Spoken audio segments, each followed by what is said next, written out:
Good afternoon, greater Philadelphia area. This is Toole Time Real Estate Radio on WWDB 860 AM. I'm Tom Toole. She's Sarah Tymon. And we both work at the Tom Toole Sales Group at RE/MAX Mainline, the #1 RE/MAX team in Pennsylvania since 2018. And we have got a boatload of topics to cover today, following a 52-week low in interest rates and seeing if buyers actually care that the rates have come down and what the statistics say. We've also got some very controversial comments from the CFA, and some Michigan agents have now sued NAR. Did you see this? This is about, it's an antitrust settlement. They're suing their association. So a lot of stuff going on with this NAR lawsuit and some recommendations coming out. And then lastly, we're going to be talking about the new Zillow CEO. That was a little shocking to me. They named a new CEO last week, and some comments from the outgoing CEO, Rich Barton. So we'll unpack all that next. If you get some value out of this, you like what you hear, make sure to hit subscribe to the channel, click on the bell for notifications. And if you want to schedule a call with our team about how this impacts your real estate decisions, you can do that with the link in the comments. So, Sarah, we saw a 52-week low in interest rates last week. Woohoo! Great news. A lot of it had to do with that jobs report and some other things that happened. Did your clients actually care that you're working with? Was there a noticeable impact on some people's intent, or tell me what you saw after communicating that all to the folks that are out there?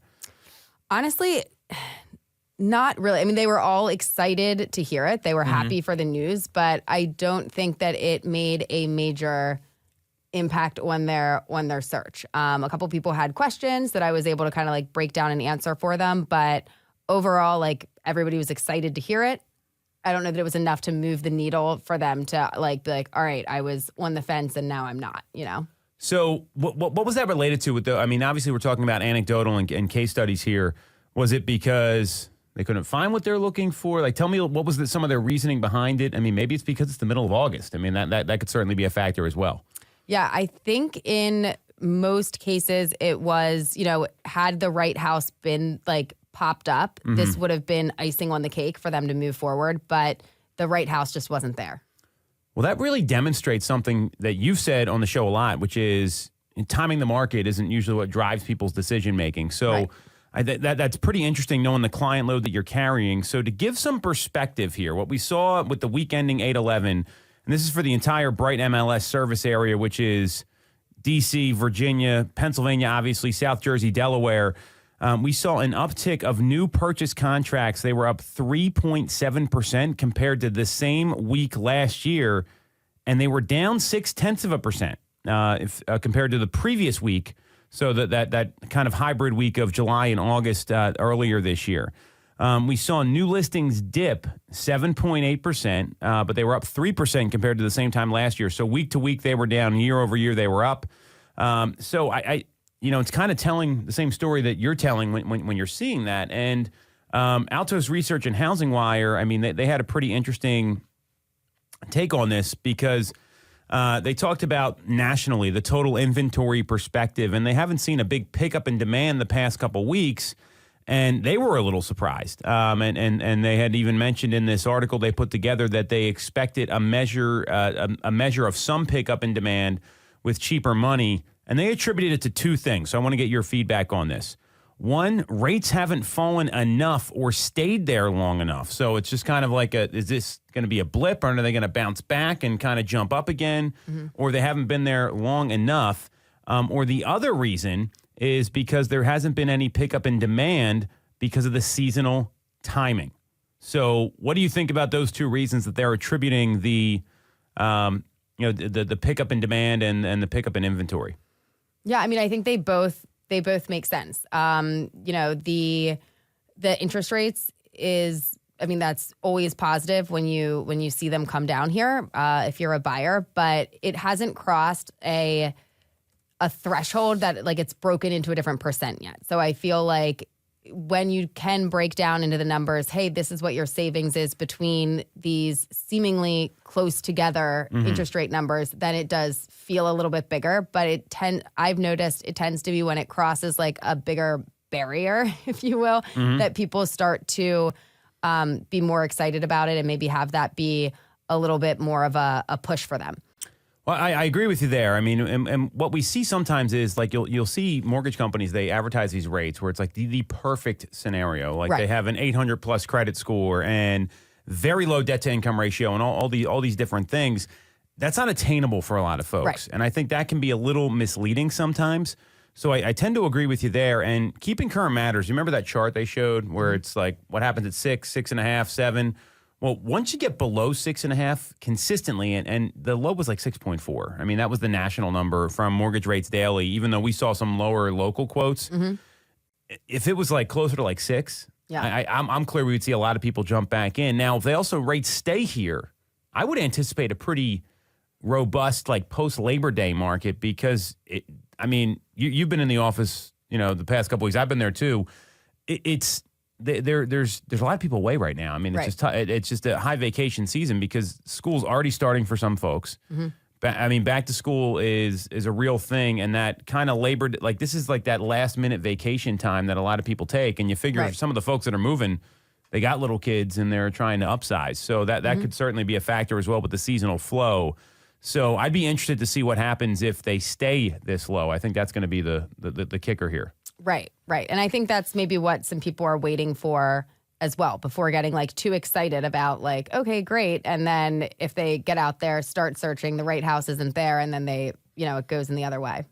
So I agree with you on all that. And I think that makes a lot of sense. So Altos, they broke down 4 factors here: inventory, pending home sales, home prices, sale prices, and then a fifth one, price adjustments. So I want to get your reaction to each of these statements relative to why we're not seeing the demand with lower rates. So as of yesterday, we had roughly about 693,000 single-family homes on the market. That's a 1.3% increase for the week, and almost 41% more homes on the market than last year, which is incredible. And we're seeing about 23% locally is the number that we're charting right now. So there's the national numbers and the local numbers. And because of that, rising rates slowed home buyers near the end of August last year, and inventory rose a little faster. The previous year's inventory was rising 1% to 2% of the week over week through the end of October. So they're predicting we haven't hit peak inventory for this year. What do you think about that? Yeah, I mean, I think that could certainly be the case. And I know I don't like to weigh too heavily on the fact that it's an election year, but I think that could also like contribute to some people, although that could kind of hit it both ways, like not wanting to move forward yet on the buy end and maybe not wanting to list it yet on the sell end. So then that's kind of a wash. Yeah, and the election thing is interesting because I've been through a number of these. I know you have too, and nothing. It just creates like paralysis when it comes to the election because people are, well, if this person gets elected, then everything's going to go bad, and if this person gets elected, it's going to be great. And the reality is, the presidential election, that particular person, I mean, they don't make all the decisions. They got to go through Congress and all this other stuff, and that takes forever. I mean, these people are very slow to do anything. So I tend to agree with you there. I think that'll be interesting to see what happens. Locally, what we're seeing is that new listings are up 3% compared to a year ago. And we saw the number of active listings. So this is supply. This is the number you really want to pay attention to, in my view. It's up 27.6% compared to last year in the entire Bright MLS. So that's regional. And it's up 0.3% compared to last week. Usually you don't see listings rise the second half of August. So I would anticipate we see more listings come to the market, and we're going to see another pop in the fall here. And then maybe December is when things kind of slow down a little bit. That's at least me. That's my prediction here. So it seems like we're on the same page there when it comes to inventory. So let's talk about the home price number here. So sales are down year over year in terms of number of homes that are transacting. I don't think we're going to see that number increase at all. Inventory is climbing. So supply's up, demand's down. Wouldn't that imply prices are falling? But we're seeing the exact opposite. Prices are up about 7% locally year over year. We've seen that prices increase nationally as well. Do you see prices going the other way at all as we head into the second half of the year, or really like the third quarter is what we're talking about, since we're at the very beginning of that now? No. Yeah, I agree. I mean, like nationally, there could be some pockets that maybe that happens, but here locally, I do not see home prices falling at all. Were you at that meeting we had, the brokerage meeting? last week. I mean, there was an agent in the room, not part of our team, and they said, "Oh, well, what happens when the market crashes?" And I was disgusted with that comment because there's no data that backs it up. I mean, It's like, I think I said not going to happen, and I just like kind of, because there's so much data that backs up prices aren't going anywhere until we see inventory come up substantially. Right. And if that happens, that means like people are losing their jobs. Like there's not a lot of good, the economy's not going well. So I don't think that's something you want to root for as an agent. Right. Because I mean, even if we head into a territory of a more balanced market, that still doesn't mean prices drop. I agree with you totally. And any agent that's telling you prices are dropping, unless in this market, in the greater Philadelphia area, because other markets are different, they don't know what they're talking about. And you if you're a consumer, you've got to go find another agent because that's just bad information. So I was, what was your reaction when that was happening? Because I was pretty quick to, and I'm not one to do that normally, but it was such a ridiculous comment based on the data. Well, I was just kind of like, it almost seemed like a role play of a client, you know? I would have been like, much nicer to a client. No, I know. But like, can you imagine if did you ever? No, no, it was just kind of like coming from an agent who I think has been in the field for a while and and was saying he's seen some of these like cyclical things going around, but like that goes against everything that all of the data has supported for, as long as I've been in the business, for as long, like anything that's been coming out for like our local market, it just kind of goes against it. That demonstrates something that's totally unrelated to this here, but it just shows you that it doesn't matter how long you've been in the business. It doesn't matter, but like any agent that tells you I've been in the business this long, like there's plenty of businesses that don't do well and are in business for a long time. And what I walked out of that meeting with, because we've got hundreds of agents at our company, is that we are a lot more prepared than I realize sometimes. And I felt like even better about the direction things are going with what our team's doing. And I think that when you're interviewing an agent, and I wouldn't ask how long they've been in the business. I would be asking questions about what are your strategies to win? What do you understand about the market? Because that's the stuff that matters. And if they're in, an agent can be very well versed and not have years of experience. So I think that really shows that it's about competency more than length of career.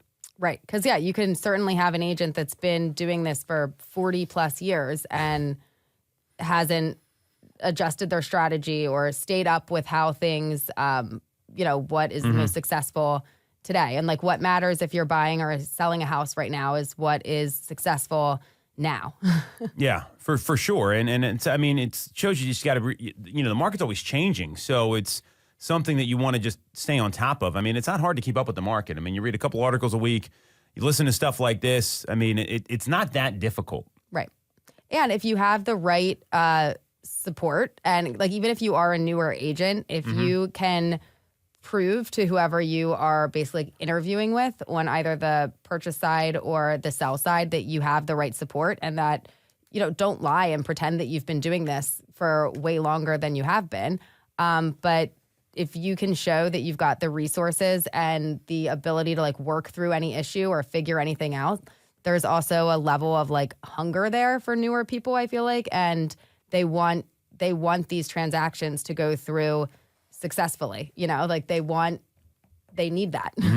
Well, you can tell when you're interviewing folks, and this is for all the consumers out there. You can tell when someone's like driven, right? You can't really coach that. That's not something that, like, you're either driven or you're not, right? And I think that's really how it goes. And you can understand that just by the way they speak to you and how they're guiding you through the process and their actions, right? How quick are they to respond?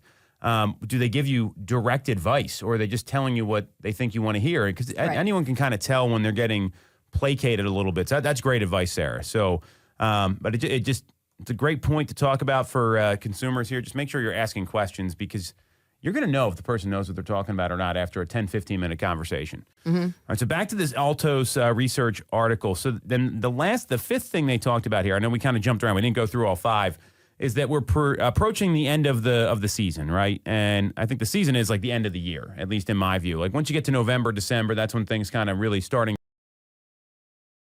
The real estate year basically starts like November 15th or Thanksgiving at the latest, because anything you sell, it's not going to count towards that year's production. So as we're getting close to that, we've got 3-4 months left here. we're seeing that homes on the market are priced at reasonably stable levels. The average list to sales price ratio that we see is hovering around 100% in the Philadelphia suburbs. It's closer to 96.5% in the city of Philadelphia. And what we've seen so far this year nationally is that 39.7% of the homes on the market have taken a price cut from the original list price, and that's up 30 basis points from the previous week. And this is consistent with supply, demand, and pricing indicators that we talked about, which, kind of shows that the market's relatively stable. Now, again, this is a national number. What do you feel like you're seeing more homes make price adjustments? Do you think this has any indication of what's going to happen with our market here locally? Tell me more about that. I think a lot of it comes down to the motivation of the seller and like the timing that the seller needs and kind of how other similar homes to theirs are doing. So if you need, like in order to line up with what you need to do, you need that home to sell, you are going to be less likely to sit around and wait for the right buyer to get there, or to kind of like decide to make the offer. You're going to be more likely to do those price adjustments just to be like, all right, let's go. Like we're not messing around here. Then you've got other people who, even if it kind of makes sense market wise to do a price adjustment, they're not in a hurry. They want to hold out for that number. And, we often talk about when there is a home that's been sitting on the market for a little bit, which now it's not like it has to be like it's been there for like months. It could be like, hey, 3 weeks, like they might be willing to go. It's funny you say that. Last week, the median time to contract was 21 days. Yeah. So that's really great advice there. Keep going. So, but you would think in a lot of those situations that you would call and they'd be like, yeah, we are thinking about doing a price adjustment, or we are, write the offer at where your client would go in at, and we'll try and see if we can make it work. I've had some situations where the agent's like, no, we're like, you're welcome to write it, but like we're looking to hit this number, and we're willing to wait until the right one comes along. So you will sometimes see those situations where you have a home that had a lot of days on market, and then it goes to pending, goes to settlement, and they did in fact get the number they were waiting for. So they were holding out for it. But I mean, that's not saying that will always happen and that strategy will always work. But it really kind of comes down to how quickly, in my opinion, I think a lot of times it's how quick does the seller need to make this happen? And, what do they need in order to move on and be like, all right, that's enough for me. Let's go. So I tend to agree with you there. It comes down to their motivation and everything else. What we also know is you look at our market, we saw 8.1% of the active listings in Bright. They had a price adjustment last week. So you can see that we're in a bit of a stronger market than the rest of the country. I think the Northeast has been kind of insulated here because we didn't see that big pop during the pandemic, like places like Austin, Florida, Texas, Arizona, the Sun Belt states. A lot of people were moving down there. So there's all these things you want to acknowledge, and that there's even like, it's important to realize that you can find a fair deal even in a market like this if you have someone that's giving you those indicators. So days on market, right? For the month ending in June, we don't have the July data yet. 12 days was the median days on market for the greater Philadelphia area. Wow. So like it sounds crazy saying that, but it's like, hey, look at homes that have been on the market 10, 15 days. Yeah. And you wouldn't think that unless you're talking to a professional like Sarah or someone else that understands all that. So that's where you can go through this data as much as you want. And what we're seeing here, I'm pretty clear we're going to kind of see the same market here. And this reminds me a lot of 2019, where homes that are priced well, they're moving. Homes that are maybe a little off, depending on the price point, they might have to come down to accept an offer. I mean, we had a listing that launched over the weekend on our team, and we thought we priced it right on the money. It looks like it's going to sell maybe like 2-3% off the asking price, and it needed some work. That's a win for a seller. Right. The days of, hey, I need 10% more, right. That may be a little unrealistic. And we're not seeing, we are seeing demand wane a little bit, but this is a return to normalcy here, and all this data backs it up, which I think is really helpful from what Altos Research put together here. And I mean, I think as a seller, the win isn't, oh, I got this much over the list price, because then maybe it wasn't, you know what I mean? It's, does this number make sense for for the home, So, while it feels good as a seller to get way over the list price, it's getting the list price or getting right under the list price. If all of the pieces make sense, that's still a win. Remember, when you sell a home, you got to sell it 3 times, Sarah. Yep. You know the sales. One is to the real estate agents to show it. The second is the buyer who's going to write up a contract that's acceptable to the seller. And the third is to the mortgage company so it appraises. Mm-hmm. And these are things that you want to, just because we're coming off a hot market, you can't skip that stuff with your seller, because when one of those issues does come up, mainly the third one, because that one can be the real monkey wrench here, the appraisal, if you didn't tell them about it, you don't look like you really prepared them for what's to come here.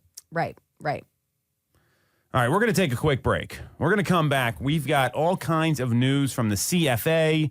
We've got a Michigan antitrust lawsuit being filed against NAR. We'll break it down next on Tool Time Real Estate Radio on WWDB 860 AM. When you're getting a mortgage, you shouldn't have to sacrifice great service just to get a great rate. At Mortgage America, we've been lending with this philosophy for over 35 years. We have access to great low rates without the complications and delays of big or online banks. We're a local Pennsylvania lender with loan officers that you can actually meet. As PHFA's #1 lender, we specialize in all residential mortgage programs, including first-time buyer programs and low down payment options. For your free pre-approval, call us at 610-439-8000 or apply online at mymortgageamerica.com. Mortgage America's equal housing lender, NMLS 128. The Tom Toole Sales Group is the #1 RE/MAX team in Pennsylvania with over $165 million in volume for 2021. I'm Tom Toole, and our team has achieved that kind of success by being a great place to work with and to work for. No one knows Greater Philly better than we do. We know real estate, but more importantly, we're real people. We hire the best agents, and we give them all the tools to succeed. Even our brand new agents sell 17 to 24 homes a year because our team delivers the best experience in real estate. Teams deliver a better experience than individuals, and we're a top 1% real estate team in the country. We call it AAA service. We're your advocate, ally, and advisor. Because this isn't a transaction to us. It's a relationship. If you're buying or selling a home, call the Tom Toole Sales Group at RE/MAX main line at 610-692-6976 or visit tomtoole.com. That's tomtoole.com. Sell your home for more, and remember the real estate golden rule. You always get more when you work with Tom Toole. Have you considered a career in real estate? Do you want control over your income? Whether you have a license or not, call us today at 610-692-6976 or visit tomtoole.com. Join our team, the Tom Toole Sales Group at RE/MAX main line. For the best local mortgage service and great rates on your money, look no further than Mortgage America. We've been operating in the greater Philadelphia area for 40 years with a focus on smooth, easy access to home purchasing. Whether you're a first-time buyer, upsizing or downsizing, or just refinancing, we have programs for you. We also have closing cost assistance programs and access to subsidized interest rates. Pre-approval is free, no costs or commitments. To learn more, visit our website at mymortgageamerica.com or give us a call at 610-439-8000. We always have a person available to take your call with around-the-clock human service. Purchase your home with the personalized local service you find at Mortgage America. Mortgage America is an equal housing lender. NMLS 128501. Welcome back to Tool Time Real Estate Radio on WWDB 860 AM. I'm Tom Toole.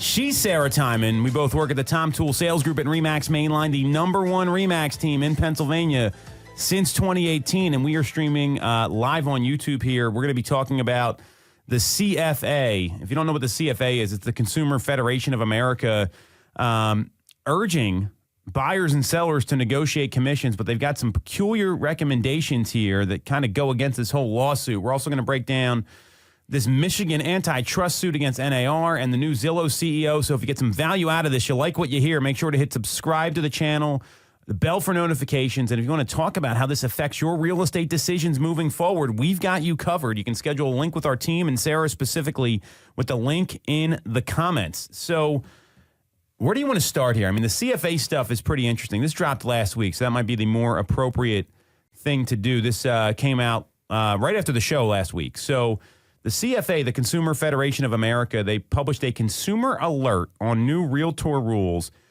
Am I pronouncing realtor right, by the way? I get destroyed all the time. People are like, oh, this guy's an idiot. I guess I say realtor, and it's realtor, so I need to work on this. You would not believe the amount of hatred that I get for. Good thing I don't get paid to pronounce things, Sarah. Right? I mean, you're laughing. I'll show you this after the show. So, so these new realtor rules and practices that are going into effect mid-August. So here's the 3 suggestions. Tell me what you think of all these. I'm going to give them all at once. Okay. 1, select a competent, trustworthy agent. 2, read contracts carefully. And 3, discuss and negotiate commission in dollar amounts, not percentages. And in their sub-recommendation, when they said negotiate agent compensation, they said discuss and negotiate commissions in dollar amounts and aim for an equivalent amount to 2% or less of the home sale price.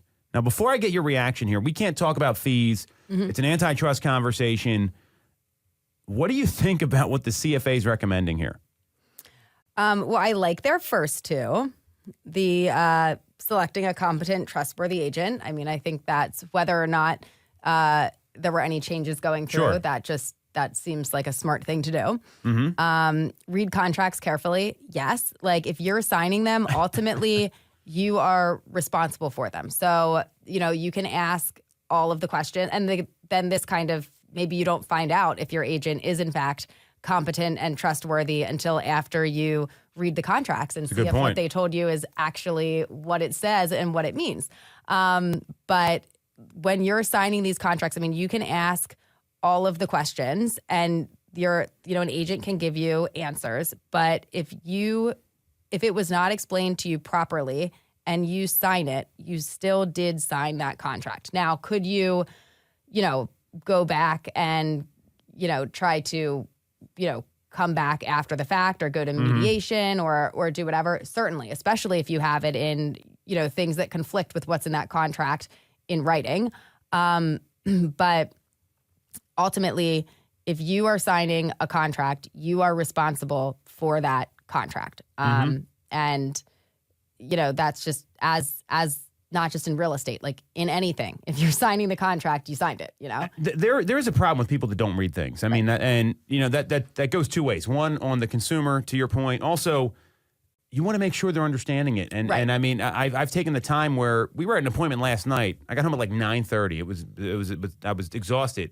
And the people were like, literally, like, you're killing me with all these documents here. I said, I hear you. I've got a job to do and I got to explain this stuff. And in light of what's going on, I mean, there's just some people that are like, just sign here, it's fine. So I do agree with you that it's a problem in some cases. Right. And I do also, I agree that it goes, but like it shouldn't all just fall to one side. Like if you are asking somebody to sign it, you should make sure you know what they're signing so that you can explain that properly and then not have it come back with like, hey, that doesn't sound like what you had told me. The discuss and negotiate commissions in dollar amounts and not percentages. That's interesting. I guess I'm wondering if it would be like certain dollar amounts for certain actions done and completed or only upon like successful actions completed, or because there's like a lot that goes into the back end of stuff that like I guess you could call billable hours if you're going to do it this way, So depending on how you structure that, I think that ultimately you may end up paying more. I don't know. That's an interesting one. I'll tell you the issue I have with this is that they're saying aim for a certain fee. That sounds like price fixing, which is what the NAR has been accused of. And if you look up the definition of price fixing, I want to just read this off to everybody here because we talked about this on Knowledge Brokers, and there was someone saying that's not what price fixing is. It occurs when there is an agreement reached, written, oral, or inferred from conduct with the purpose and effect of raising, lowering, or stabilizing prices for services and products. That sounds like exactly what they're doing here. And this person, I mean, it was on, you can go look it up on my Instagram page, and they're like, that's not what it is. I'm like, you got to understand what's going on here. And I'm not saying that people shouldn't negotiate. That's not what I'm saying here. But when you say target this fee, well, that sounds like stabilizing prices. And when you look at attorneys, right? There's good attorneys that charge a whole bunch of money, and there's some attorneys you can get for like a bargain basement price, right? The same thing with an accountant. I mean, you get a good accountant, like that can help. And then you get an accountant that says, hey, I'll charge you, a lot less, well, maybe your tax return is not going to be prepared as well as it could be. This goes for any profession. And there are tons of professions that get paid on a percentage, right? Mm-hmm. Sports agents get paid on a percentage. Yep. Paul George just signed that big deal with the Sixers, right?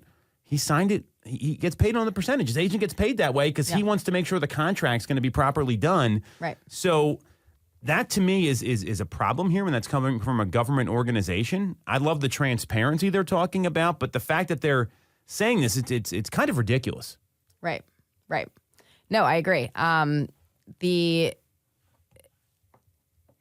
I'm just trying to think here too, if what would that even look like? So I guess this is just saying you're negotiating it out in $1. Well, that is what it's saying, and not a percentage. But it would be, I could see how your price could quickly well exceed whatever the percentage number is if you set it that way. If you were to set it up for basically billable hours for actions done,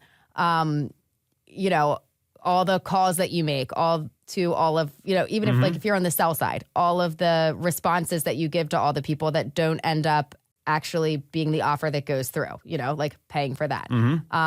All of the comps and back end research that you're doing, all the time that you spend, not just talking to other agents, but if any issues come up or anything needs to be resolved and you're talking to townships or you're talking to, and then if you go beyond that, even just talking with your inner office communications for making sure that certain things are set up certain ways and that you could very quickly go well above if you did it charging for actions, which I know that that's not exactly what this is saying. They're saying just pick a number versus a percentage. Well, and there are flat fee brokers out there that just get homes on the MLS for a few $100s and they provide no value. And and oftentimes they get in the way of the transaction. So, it's, there's plenty of businesses that work off percentages and, it's up to the consumer to decide to keep their life continuing to operate the way it is. And that's why they have an expert guiding them than getting in the weeds. If the fact that they're recommending, hey, here's the number to charge, which again, I said at the very beginning of this, we can't talk about those things because that can be an illegal antitrust conversation. Now you've got a government, supposedly a watchdog agency saying this. They're supposed to be looking out for people. It's wild to me that that's even happening. So this whole thing is incredible. So with that in mind, there's another part to this here, and then we can unpack all of it. So then today, I saw this news come across my desk. There are 3 Michigan real estate professionals that filed a class action antitrust lawsuit against the National Association of Realtors and the Michigan Association of Realtors, RealComp 2, and several local boards. And they challenged the mandatory membership requirements, specifically citing MLS access as a violation of their rights under antitrust lawsuits. So we got more antitrust stuff. What do you think about this lawsuit? It's going to be hard to keep up with all of them. Yeah, there's a lot of lawsuits. So, all right. So to break this down, the Michigan agents and brokers are suing NAR and going after the MLS, saying it's antitrust that they have to use them. Yeah, so they're saying that they argue the requirement for brokers and agents to join NAR, which is the Michigan Association of Realtors, and local associations to access the MLS is a violation of their rights under antitrust laws. So, I kind of get where they're coming from, but they're using the service that is provided. And I do like that there is basically a one streamlined place to hold information.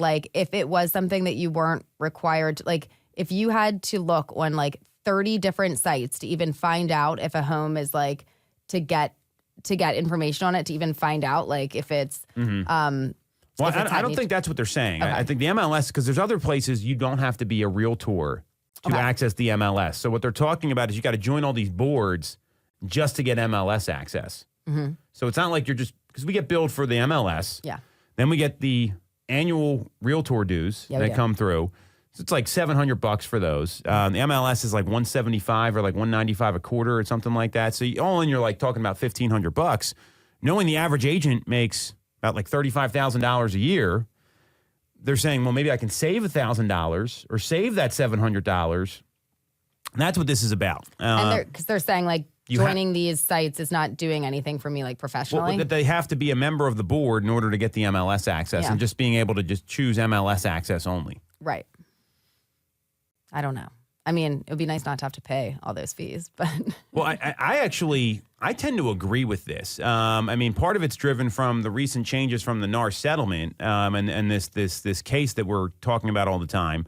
And you know, the plaintiffs are saying that this change that that prohibits offers of compensation on the MLS greatly diminished any value created by the compulsory membership requirement in their organizations, and there's now no guarantee of broker compensation associated with the MLS, which is factual. That is before, actually, like if it was listed on there, that was a binding thing. So, I mean, I think that's kind of, to me, that's the crux of this whole case in the first place. Because if you didn't have to be a member of NAR to access the MLS, then it would be a little different, or your local board or whatever else. And the MLS was even named. The Michigan's largest MLS provider, it's RealComp2.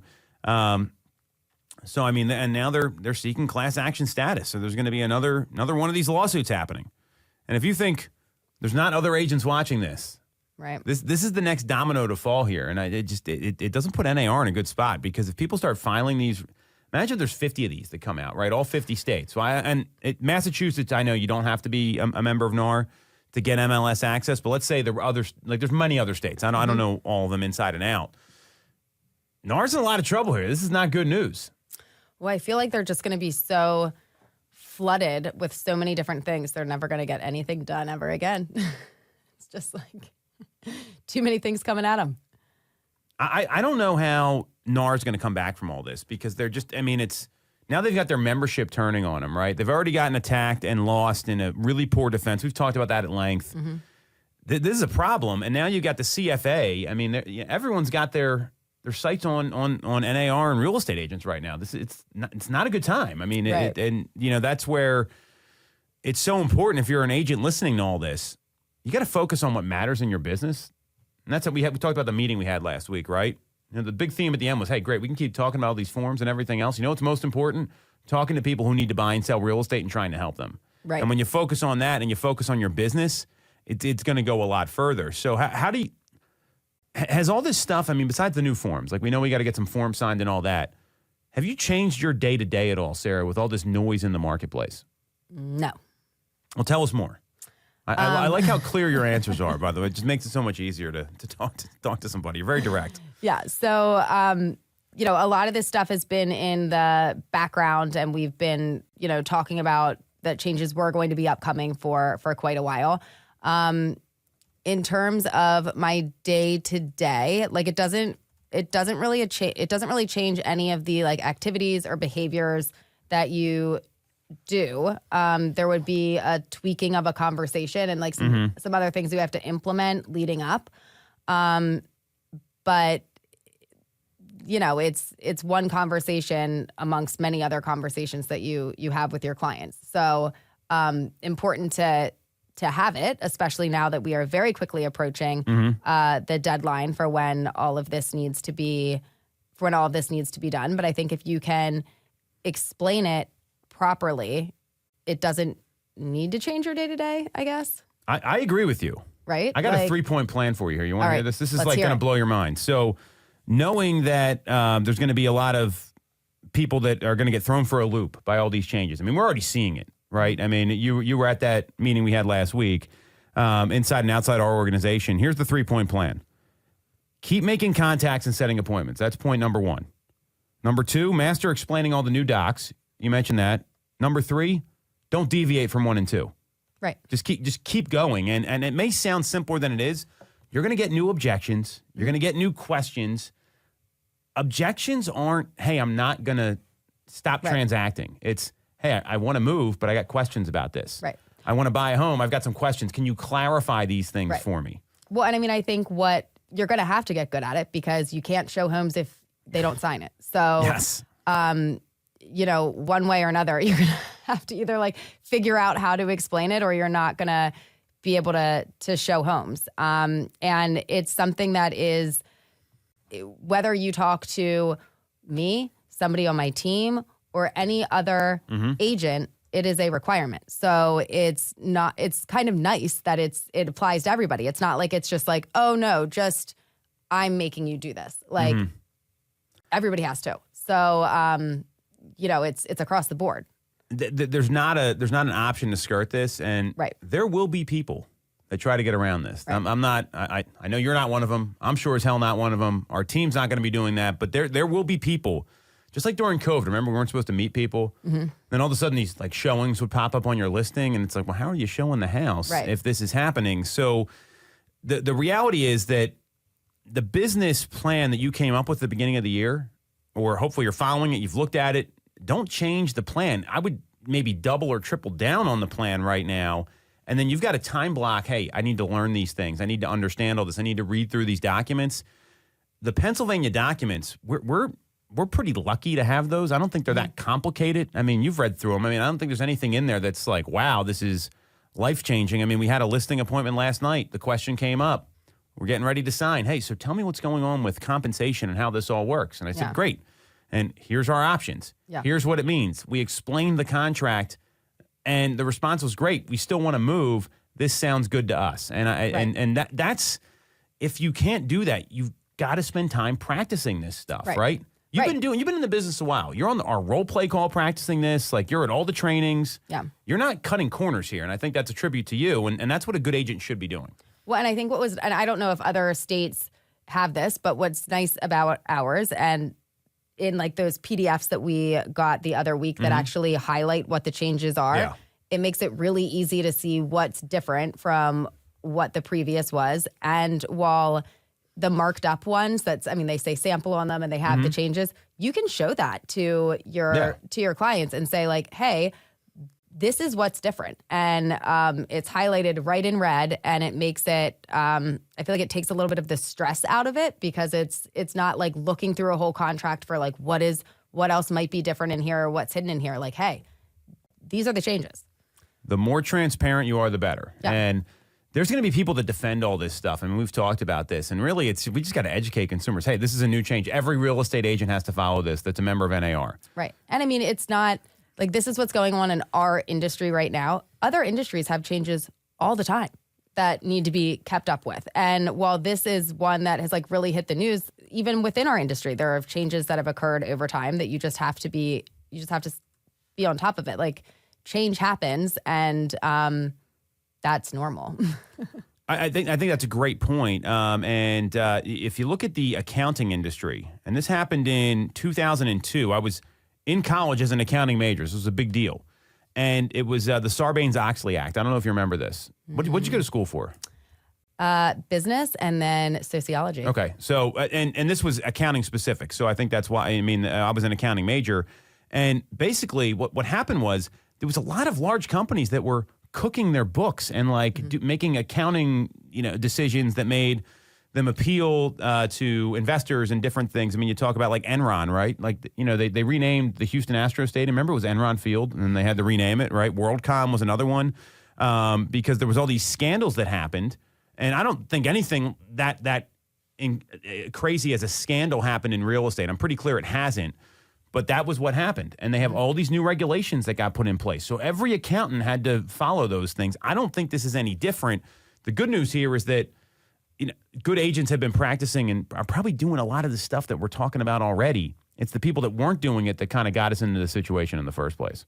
Right, because like none of the changes are scary or like bad, or some of them are going to be a little bit annoying. Yeah. But the transition has been tough, getting new contracts signed and making sure those notices are out there. But that happened during COVID-19. It wasn't that different. Right. And then I have zero issues with the piece of the changes here where you have to have the buyer agency contract. Totally fine with that. With whatever changes they made to the contract, cool.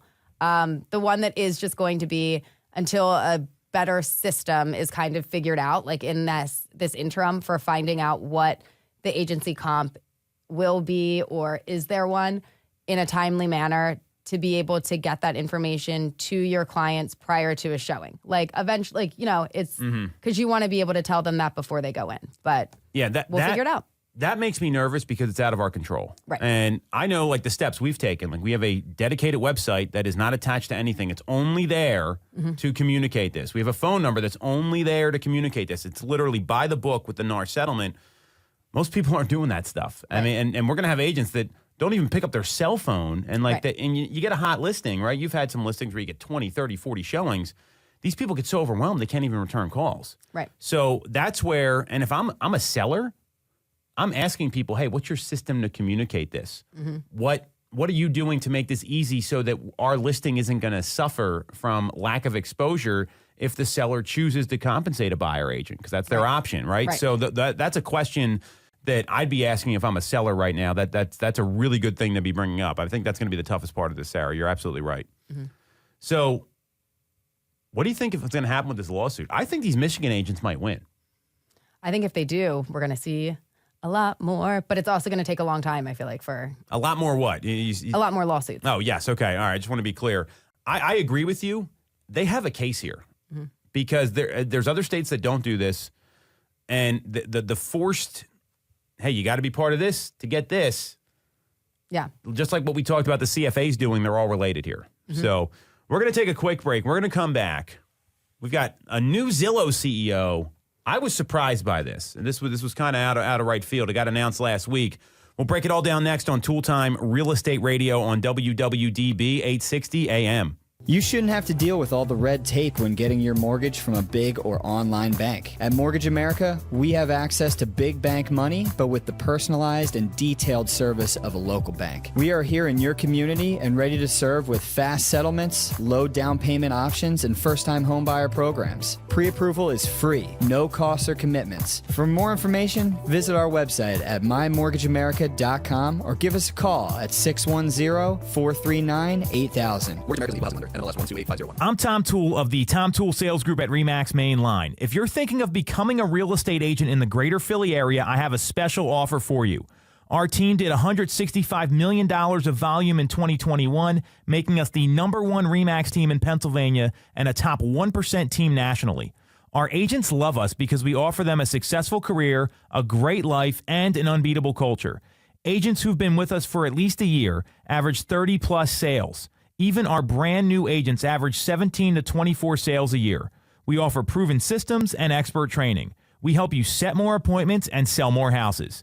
Now here's the offer. If you don't have a real estate license yet, we offer real estate scholarships so you can get one for free. Check it out at realestatescholarshipprogram.com or visit the Tom Toole Sales Group at RE/MAX Main Line at tomtoole.com. That's tomtoole.com. Get more out of your real estate career, and remember the real estate golden rule. You always get more when you work with Tom Toole. When you're getting a mortgage, you shouldn't have to sacrifice great service just to get a great rate. At Mortgage America, we've been lending with this philosophy for over 35 years. We have access to great low rates without the complications and delays of big or online banks. We're a local Pennsylvania lender with loan officers that you can actually meet. As PHFA's #1 lender, we specialize in all residential mortgage programs, including first-time buyer programs and low down payment options. For your free pre-approval, call us at 610-439-8000 or apply online at mymortgageamerica.com. Mortgage America's equal housing lender. NMLS 128501. All right. Welcome back to Tool Time Real Estate Radio on WWDB-860 AM. I'm Tom Toole. She's Sarah Tymon. We both work at the Tom Toole Sales Group at RE/MAX Main Line, the #1 RE/MAX team in Pennsylvania since 2018. Did you know there's another RE/MAX team parading around as #1? Xander from our team sent this to me. I'm not going to say who it is, but he's like, "Is this true?" And I'm like, "Yes." I mean, I've got all. It shocked me that this was happening, but he was like, I think he was really upset about it, and I'm like, "Don't worry, man, we got you." I was on the #1 team. Well, I mean, when you say that stuff, we say it for a reason because we're helping a lot of people. But I'll tell you who it is afterwards. We're not going to do that on air. So we're going to talk about the new Zillow CEO here. I found this very fascinating that this happened at this certain time. I want to get your take on this in a second. If you get some value out of this, you like what you hear, make sure to subscribe to the channel, hit the bell for notifications, and if you want to schedule a call with our team to talk about your real estate needs or maybe your real estate career, you can do that with the link in the comments to connect with myself or Sarah. So last week, Jeremy Waxman, the former COO of Zillow, was announced that he got promoted to the CEO, and Rich Barton took a step back after his second stint as CEO with the company. Here's Rich Barton's comment. Zillow's business is firing on all cylinders and performing well through a challenging real estate macro. We've built and integrated products, completed strategic acquisitions, enhanced our agent partner network, and leaned in hard to our mortgage and rental businesses. This is due in no small part to the leadership of Jeremy Waxman, with the past 3 years being a time of particularly impressive innovation for the company. Lloyd and I, Lloyd's the co-founder, could not be more confident in Jeremy as CEO and the caliber of the broader team and in Zillow's bright future. So I know you don't follow this as closely as I do, Sarah. Were you surprised there's a new CEO coming into Zillow?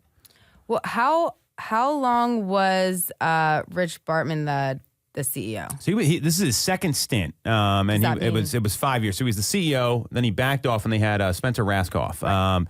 And who's now gone on to found multiple other companies. And then Rich came back in, and that was the past 5 years, and now we're here with Jeremy Waxman. And I guess when he came back for the second time, was it always as like until we find the next person, or that wasn't really said? It was just like, I'm back. It was interesting. I mean, I've met Spencer once, and I know the former president, obviously, of Zillow, Greg Schwartz. It was interesting that he came back in because I think that's when Zillow's business shifted, right? So it used to be, and this is before you got into real estate, but it used to be that you would buy like impressions from Zillow, right? You would spend a certain amount of money and then you had to build your profile, and then the lead flow would be based on what you can actually generate. Okay. Then they moved to the Premier Agent model where they did the live phone call connection, which you're used to, right? Mm-hmm. And they when that happened, that's when Rich Barton had kind of come back into the business. Then they went to Flex, mm-hmm. right? And we were the first Flex partner in the greater Philadelphia area. That was in 2020, so that was 4 years ago. So that was right after Rich Barton came back, and then now you've got Jeremy Waxman here. Do you think this has anything to do with the settlement being enacted? I mean, this is like 10 days before they name a new CEO. Yeah, I mean, I feel like the timing of it would be strange if it didn't have something to do with it. There's a lot of changes going on, so like I don't know why you would just throw that in the mix if it wasn't like a plan. Yeah, the whole thing was the timing was suspicious, right? And I don't know that. Look, we're very grateful for our partnership with Zillow. We're very pro Zillow here. I think it's helped a lot of people on our team get their business going and continuing to help people sell houses. I want to be very clear about that. I look at this in a couple ways. One, I think there's a lesson to be learned about leadership, that if you're not developing leaders within your company, you're doing yourself a disservice. I mean, you've seen how we've made a transition from someone within the company that I think we're doing a heck of a lot. I mean, we're having what's going to be the best year that we've ever had. With Brian Blauka, our sales manager, kind of leading the sales team and the onboarding and different things that has really worked out well for our organization. But we developed him and he kind of saw how we worked and it went that way. So I think there's something to be said for that. I think that's a good move on Zillow's part there, and that's a lesson for a lot of the leaders that are out there. Rich Barton said there's no new job. He's not selling stock. He's not doing anything else. It just looks like he's going to be in the background and kind of step back a little bit here. Maybe he just wants to get out of the day-to-day. Mm-hmm. How old is he? I don't know. I mean, I've met him once. He's very tall, but I'm guessing he's late 50s. Let's see what he's got here. This will be very interesting. Let's look it up on Wikipedia. He's born in 1967, so what's that? 57. All right, I was right on the money. So that was kind of my guess. So I think there's that. Now, the other we don't know what's going on behind the scenes at Zillow. Jeremy could have very well been running the company at a high level and just kind of taking a step in as they developed him. I don't really know what the answer is here. That wasn't the most interesting part of this. Zillow said, and Rich Barton said, we are absolutely not in the business of selling buyer leads during the topic. What do you think about that? What? Yeah, I don't know how you can say that with a straight face. That was my takeaway from this here. So, congrats to Jeremy, but Zillow's kidding themselves if they're saying they don't sell buyer leads. They get paid on a referral fee. They now sell leads on their website. Totally disagree with that. Exactly what they do. Even though they partner with agents, and that's really their customer here more than the buyer. Right. All right. That's what we got this week. Good luck, Jeremy. Hope you have a great run as Zillow CEO.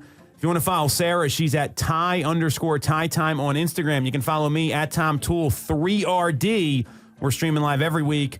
If you got some value out of this, do us a favor, subscribe to the channel, hit the bell for notifications, and we can always get in touch with our team with the link in the comments. Catch you next week on WWDB 860 AM.